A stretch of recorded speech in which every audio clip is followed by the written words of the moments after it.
7h-5, la question santé d'Europe 1, Thomas Soto. C'est une révolution que l'on doit à des chercheurs de l'INSERM. Ils viennent de mettre au point une technique qui consiste en quelque sorte à palper le cerveau. Bonjour docteur Kierzek. Bonjour Thomas. La palpation du cerveau, mais comment c'est possible? On n'a peut-être pas tous un cerveau, mais on a tous un crâne autour. Alors, vous faites bien de dire en quelque sorte, parce que c'est un peu une image et un terme impropre. Quand on dit palpation, on imagine qu'on va mettre les mains à l'intérieur du cerveau. Il n'y a que les neurochirurgiens qui peuvent palper le cerveau. C'est une technique classique, la palpation en médecine.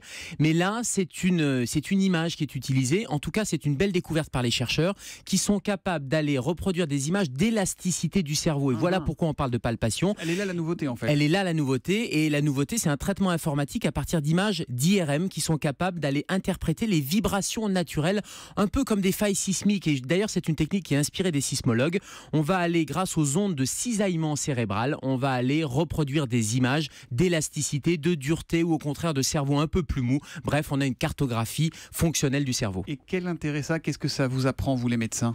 Alors, il y a beaucoup de pathologies qui entraînent un certain nombre de changements structurels. La maladie d'Alzheimer, la sclérose en plaques, mais on peut imaginer l'épilepsie également. Les tissus sont modifiés et le fait d'avoir cette cartographie de cette modification de taille, de dureté, mais d'une tumeur par exemple, ça va donner des informations qu'on n'a pas avec les moyens d'imagerie actuels. Aujourd'hui, quelles sont les techniques, les moyens dont vous disposez justement?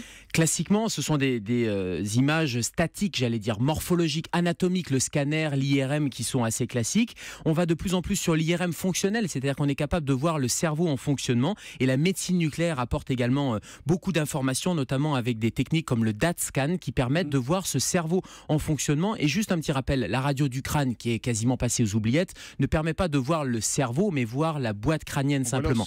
On voit l'os et tout ce qui est à l'intérieur, c'est scanner IRM. C'est pour quand ça, cette nouvelle méthode de palpation entre guillemets? Alors pour l'instant c'est de la recherche, il n'y a pas de nouvel appareil, ce sont des appareils d'IRM qui sont utilisés, c'est le traitement informatique qui a été développé et l'équipe de l'INSERM, et c'est une équipe française, espère un développement en pratique clinique courante relativement rapidement. C'est pas à la place des autres examens complémentaires, c'est ce qu'on appelle le diagnostic multimodal. Il y aura plusieurs moyens. Est-ce que ça permettra d'être alerté plus tôt sur ces maladies que vous évoquiez? Peut-être ça permettra, et dans les applications possibles, ça permettra d'aller évaluer les processus neurodégénératifs, d'aller regarder la réponse à un traitement ou d'évaluer plus tôt des lésions par exemple, ou de faire la différence entre une maladie d'Alzheimer ou un autre type de démence. La question santé d'Europe 1 avec le docteur Kierzek, toujours à la pointe du progrès, c'est tous les matins à 7h-5 sur Europe 1. À demain Gérald. À demain Thomas.